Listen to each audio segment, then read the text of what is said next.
সরকারকে একটা নিশ্চয় আলটিমেটাম দেবে। এই আলটিমেটাম অনুযায়ী আমরা অপেক্ষা করব। দেন যদি না হয় আমরা কঠোর থেকে কঠিন থেকে কঠিন কর্মসূচিতে ইনশাল্লাহ সামনের দিনগুলোতে যাব। তো শুধুমাত্র আমরা প্রতিবন্ধী বিধায় আমাদের সাথে এই বৈষম্য করা হচ্ছে। আমরা যেহেতু 6 বছর অর্থাৎ 2018 সাল থেকে রাস্তায় আছি, আমরা কিন্তু আওয়ামী লীগের সময় থেকে এই বিভিন্ন আমাদের প্রতিবন্ধী মানুষের বিভিন্ন দাবি দাবা নিয়ে রাস্তায় আছি।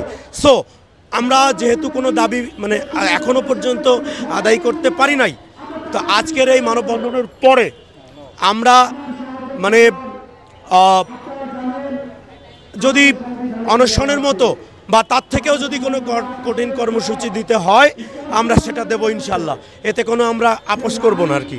আমরা পদযাত্রা নিয়ে শহীদ মিনারে যাব এবং সেখানে যে কর্মসূচি দেবে সরকারকে একটা নিশ্চয় আলটিমেটাম দেবে। এই আলটিমেটাম অনুযায়ী আমরা অপেক্ষা করব। দেন যদি না হয় আমরা কঠোর থেকে কঠিন থেকে কঠিন কর্মসূচিতে ইনশাল্লাহ সামনের দিনগুলোতে যাব। যিনি একজন বিসিএস অফিসার যদি বলে সংবিধানে কি আছে আমরা জানি না, দম্ভের সাথে ওই অযোগ্য আওয়ামী লীগের দালাল, আওয়ামী লীগের বিটিম সচিবকে আমরা চাই না। কাজে আমরা এই মানববন্ধন থেকে ওই সচিবের অপসারণ দাবি করছি। এবং আমরা আজকে আমাদের যে কমিটি, সমন্বয় কমিটি রয়েছে, প্রথম কথা হচ্ছে আমরা আইনের প্রতি শ্রদ্ধাশীল। বাংলাদেশের যে জুডিশিয়ারি ডিপার্টমেন্ট আমাদের একটা রায় দিয়েছে, এই রায়টা আমাদের পক্ষে এসছে, এটা ঠিক। কিন্তু হয়তো কোনো জটিলতার কারণে আমরা সেই রায়ের কপিটা পাচ্ছি না।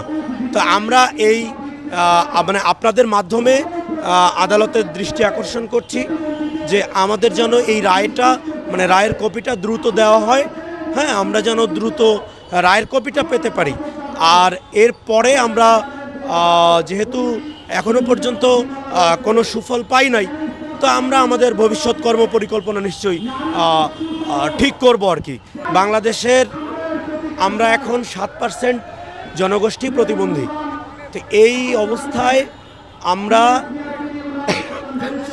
আমরা কিন্তু আন্দোলন যা কিছু করেছি আপনি অবগত আছেন নিশ্চয়। আমরা সংসদ ভবনে আন্দোলন করেছি, সেখানে তৎকালীন আওয়ামী লীগ সরকারের কিছু পোষা কুকুর আমাদেরকে পুলিশ দ্বারা যেভাবে নিগৃহীত করেছে, এইটা যদি অন্য কোনো মানুষকে করতো তাহলে তারা ভাঙচুর করতো।